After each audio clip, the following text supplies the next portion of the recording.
ito yung sagot sa mga katulad nating nanay na problema yung mga baby hair, tapos gusto na nakalugay yung buhok nila, wala na silang time mag-ayos ng buhok. So, para at least hindi tayo mukhang laging bagong gising, ito talaga yung sagot sa mga problema natin. So, gagawin mo lang, iti-twist mo lang siya ng ganun, on and off, ganun. Tapos,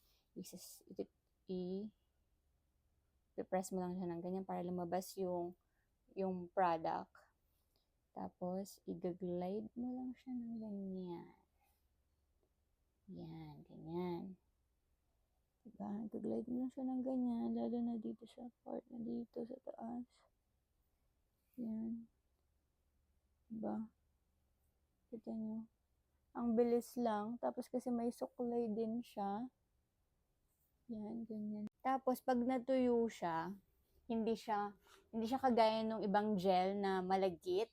Hindi rin siya kagaya nung pang wax na pag natuyo siya is parang may mga white, wala. Tapos, hindi rin siya parang sobrang tigas, parang ganun. Hindi siya ganun. Hindi siya ganun ka. Ayun, nakita niya, wala na, diba? O, diba? Na-flatten na siya. O, ganun lang siya.